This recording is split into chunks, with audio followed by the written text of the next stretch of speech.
really is warm here. We're in the middle of summer, so we're able to offer you a really warm welcome to this special edition of On the Ball that comes to you from Buenos Aires today. Not only that, it comes indeed from the hall where tonight the draw for the 1978 World Cup finals will be made. And I'm sitting in the chair that will be occupied by Mr. Havelange from Brazil, the president of FIFA, and it's his 3-year-old grandson who will actually make the draw. Well, with me here in Argentina is the Scottish team manager, Ali MacLeod, who a little later on will be giving us a Scottish angle on tonight's draw. At the moment, he seems to be doing pretty well for himself. And behind me, there's the scoreboard. And that really is very impressive indeed. The 16 nations are there. Please take no notice whatsoever of the draws that already have been made there. That is really for a final rehearsal that is just about to come up here in the hall. But of course, some strange sounding names there, but the name that we've got to look for more than any other is that one, Escocia. Scotland. Just what awaits Scotland tonight?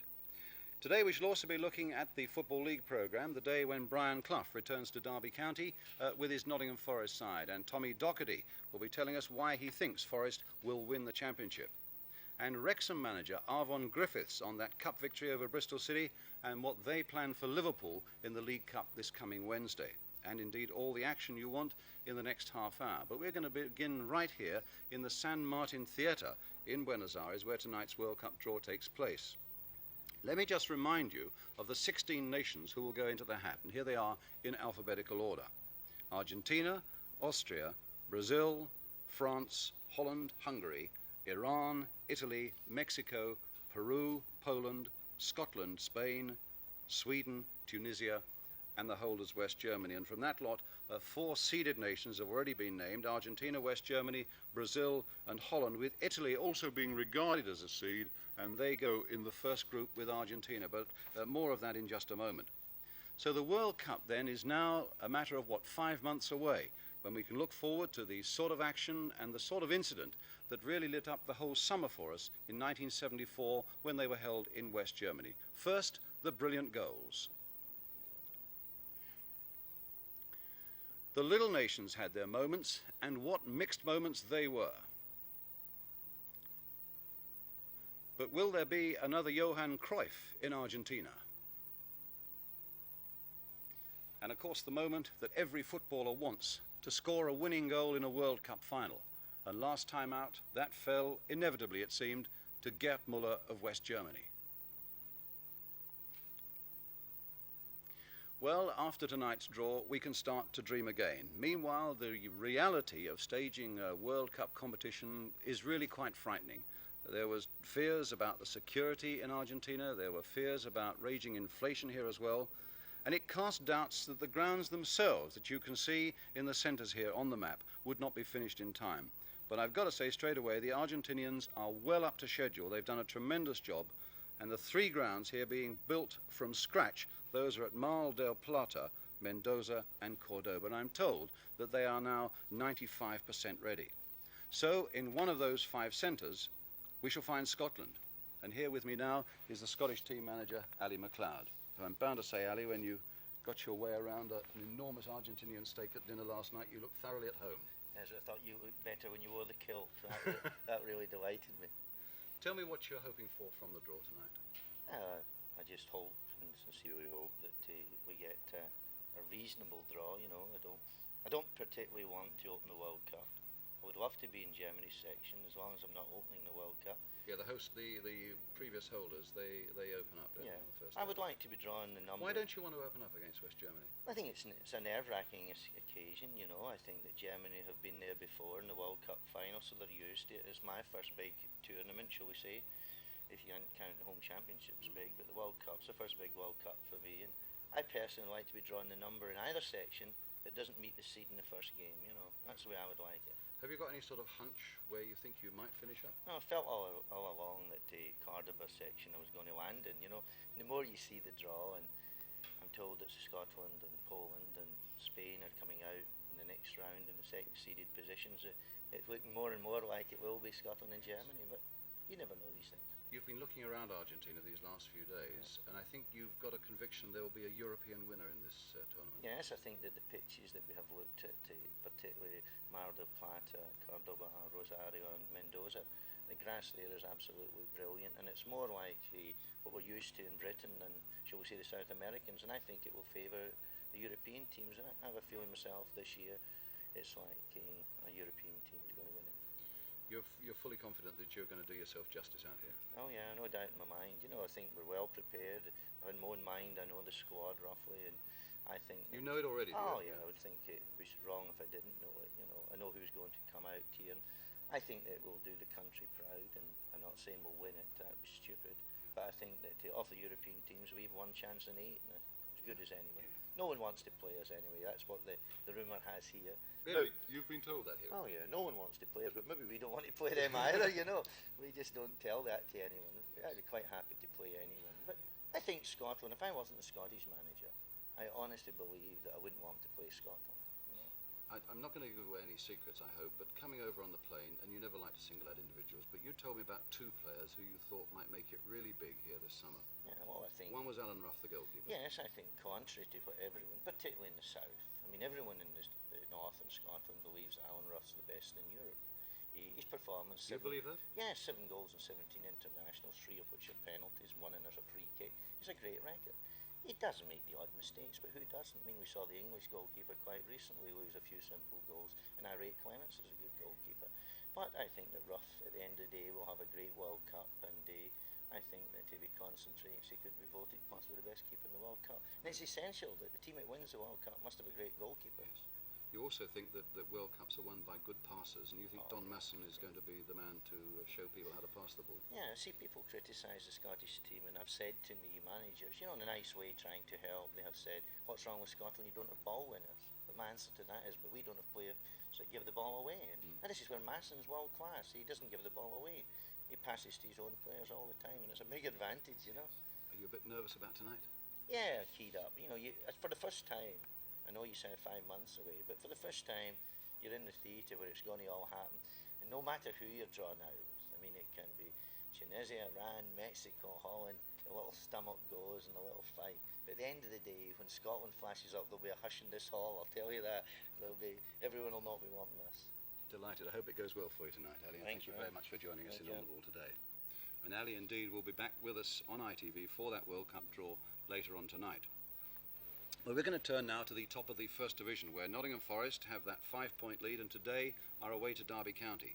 Everton, meanwhile, have another battle against Aston Villa, the team they beat in the Cup last week. Liverpool are at West Bromwich Albion, Arsenal at home to Wolves, and Manchester City, they're at home to West Ham. But of course, the romance of the day sees Brian Clough going back with Nottingham Forest to his old stamping ground at Derby County, where Tommy Docherty is waiting for him with a team that really has found a flutter of form over the past couple of weeks. Indeed, a fortnight ago, Derby went to Ipswich and won by 2-1. Derby are in white. Watch out for a brilliant Charlie George winner. And while Brian Clough is still keeping a very low profile on everything, that never really has been a great problem for Tommy Docherty. And Gary Newbon talked to him about Brian Clough's return to Derby and asked him whether he thought Forest would win the championship this time. One thing I'm sure about is that Brian Clough will relish that little journey up the road today to the baseball ground. As I said, there's also a lot at stake when Everton meet Aston Villa at Goodison Park. Everton lying second, but Villa looking for revenge after that cup defeat at Goodison last Saturday. Here's how that happened with Everton in the white shorts. We're going to take a short break now here in Buenos Aires. After that break, we should be going over to Wrexham, where things have gone so well for them in the past week, and talking to their manager, Arvon Griffiths. We've got a lot of good action to come your way. Stay right with us.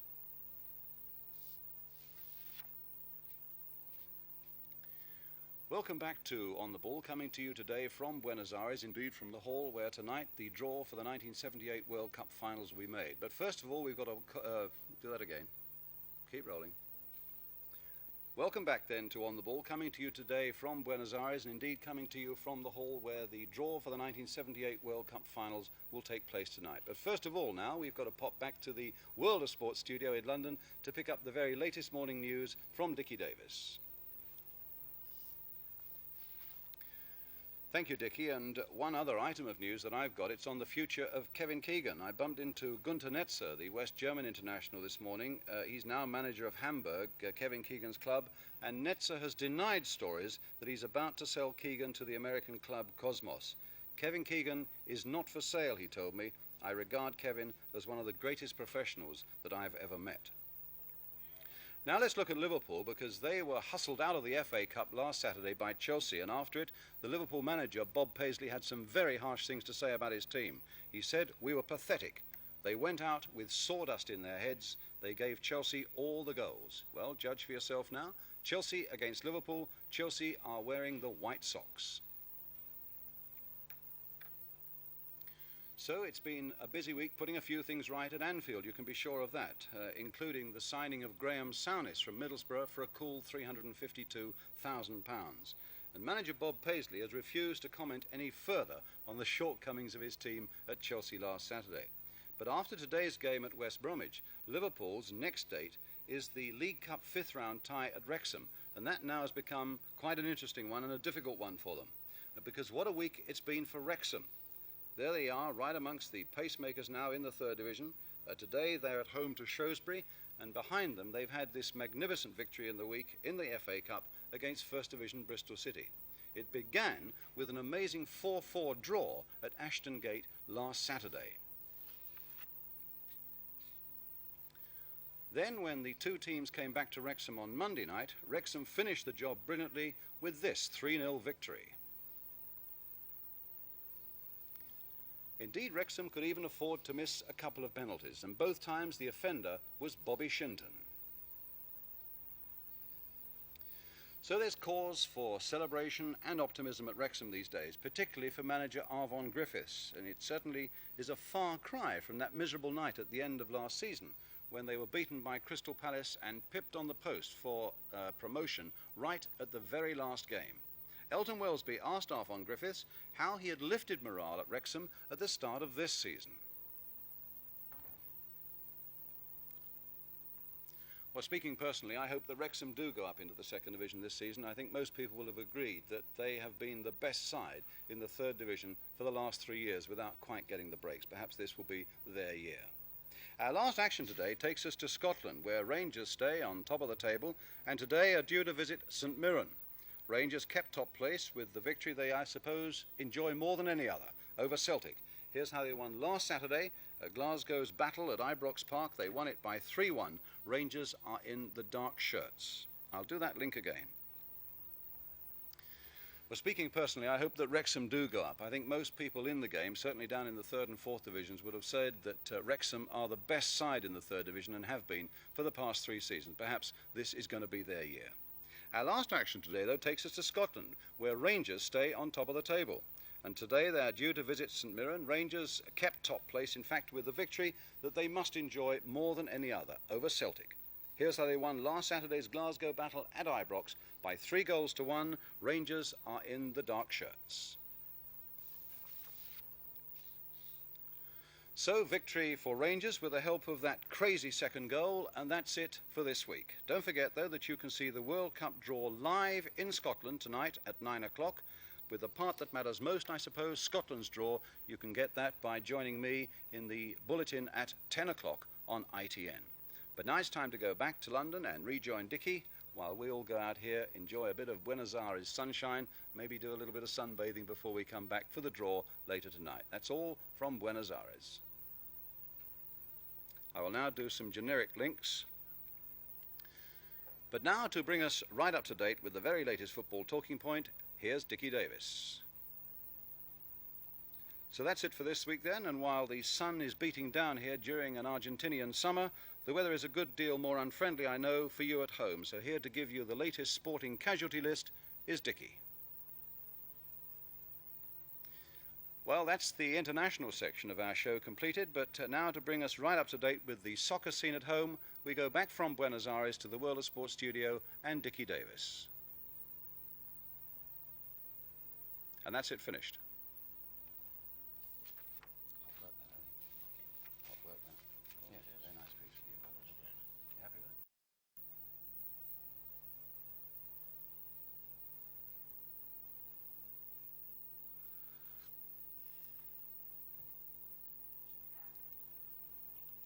Ali McLeod, in just over an hour, I leave this seat. The president of FIFA comes and sits in it. The boards behind us start to fill up, and we'll know Scotland's fate. What's it going to be? Well, we felt all along we would land in Group 2 with Germany, but the way the seedings come out, we have a chance with number 2 seed. We have a chance of either Brazil, Holland or Germany. So 3 difficult ones, whichever one you get. It's all very complicated, but basically what we know is we won't be playing either Italy or Argentina. Correct. We know that we'll be number 2 in one of the 2 sections, either 2, 3 or 4, you know. And it doesn't necessarily mean you'll be open the World Cup if you were drawn in Germany's, because the names go into another hat and then you're drawn out to see which number you are. But it's very nice, a compliment to a country, that we should be seeded number 2, you know. You've said all along you really don't want to play in that opening match, do you? No, I'd like to be drawn in any section, the number which doesn't meet the seed in the opening game. I think it's a very important thing that you miss the seed, the number 1 seed in the opening game, then you have a go at the other 2, and at the end of the day. And you don't mind history repeating itself and Scotland playing one of the minnows in the first match, which is what let us down last time? It won't particularly worry me. You know, the worrying thing is that the section could in fact be Brazil, Hungary, Austria and Scotland, and what a section that would be. You know, and that would be tremendous. Whatever it happens, you know, when the draw comes out, the hand will go to the heart and we flutter and there'll be a silence when Scotland's name comes out, because no one wants to play us. Well, we haven't got long to wait, but what would be your perfect draw? I'd love to be, I think, now in Germany's section. I've accepted the fact now that if I'm in Germany's section and staying in Cardiff or Rosario, I personally would be quite happy. But at the end of the day, with them, I wouldn't mind 2 minnows, you know, if you have such a thing as a minnow. Well, that's us looking at the rest of the world, but how are the rest of the world looking at Scotland these last 2 or 3 days in Buenos Aires? The people we have spoken to. We've spoken to the Brazilian man Mozart, and we've spoken to the German, and they're both quoted that they do not want to play Scotland, you know, and I think it's significant with us being seeded that it keeps us away from Italy and Argentina. I don't think anyone's wanting to play us. In fact, we don't want to play any of them, you know. It'd be a nice holiday if we hadn't to play football, you know. Any messages for the boys back in the studio in Glasgow? Yeah, I would just say to the ones who are there that it'd be great time coming up in the next hour or so, and I think here, fingers crossed that we do get the draw that we all want. At the end of the day, whatever we get, Scotland will do their country proud.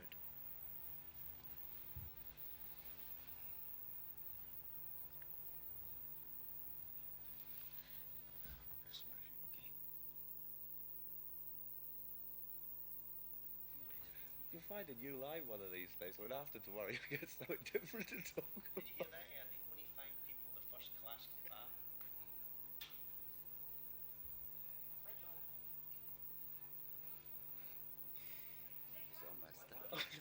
What new can you find to say? That's Don't tell what you fixed up.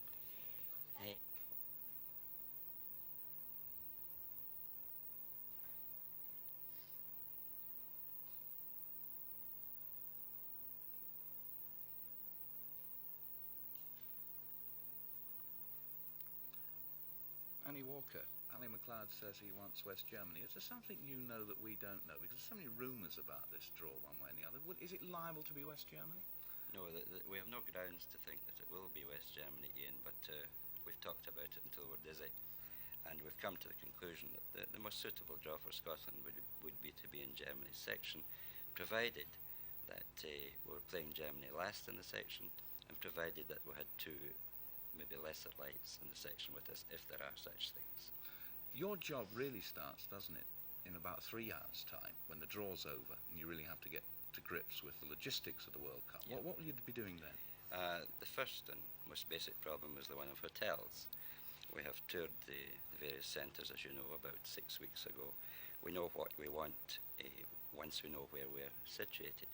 Tomorrow morning we'll take off for whatever town we happen to be drawn in.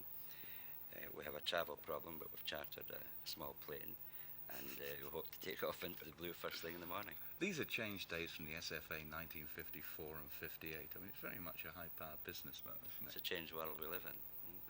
And what sort of accommodation will not just the team, but the fans, because you've seen a lot of accommodation out here. What will it be like? Generally speaking, with a little luck, we would hope to have something which is entirely suitable. But one must bear in mind that we're not in Britain. Things are not exactly as we might wish them to be at home. That's not to say that everything we have at home is correct, but it is a foreign country, and we may have to give way on some things. But we'll be looking for the best thing possible. Let's go back to the draw again finally. When those boards fill up, what do you want to see? West Germany, Scotland, and which other two? I'll leave you to decide which would be easier, but it could work out quite well in our favour if we land in there with the right number. Team number 7 in Group 2 would do me ideally. Lucky number. No, that's the one that plays Germany last, baby. Only thanks.